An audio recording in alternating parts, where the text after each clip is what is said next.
Sudarshan Films present. आगे घूम आइली बेतिया या जिला मोतिहारी बात तो आइल बाड़ी बगहा में सारी। आगे घूम आइली बेतिया या जिला मोतिहारी बात तो आइल बाड़ी बगहा में सारी। होई नचनिया आइल बाड़ी तोहरा से तो निकाली पट जाही का। आगे सटला से मम्मीला से लट जाई का जदी देबे रामनगर त खत जाई का। सटला से मम्मीला से लट जाई का जदी देबे रामनगर त खत जाई का। सटला से मम्मीला से लट जाई का जदी देबे रामनगर त खत जाई का। देबे रामनगर त खत जाई का। Recording studio Narkatiaganj. सटला से मम्मीला से लट जाई का देबे रामनगर त खत जाई का।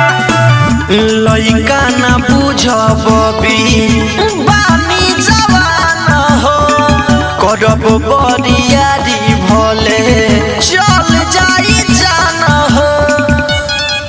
हमर रिक्स लेवेनी एगो किस लेवेला बात पूरा आवकात तोड़ फीस देवेला।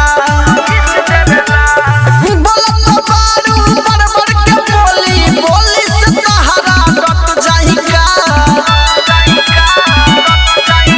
आगे सटला से मम्मीला से लट जाई का जदी देबे रामनगर त खत जाई का।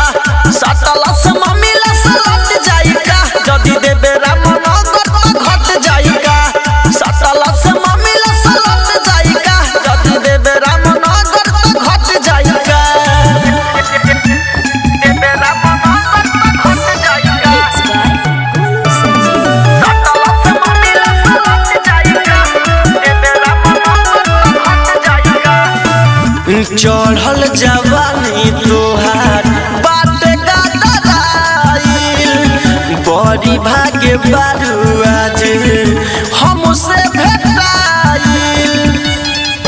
दुनु गाल तोहर बाबी आलू चप लागेला चूहे उठ से ललाई लॉलीपॉप लागेला।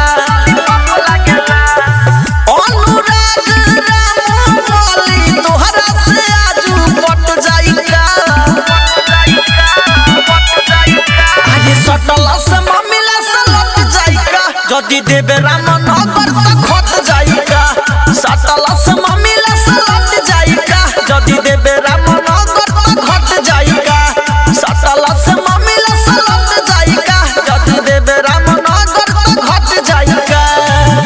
रिया रिकॉर्डिंग स्टूडियो नरकटियागंज।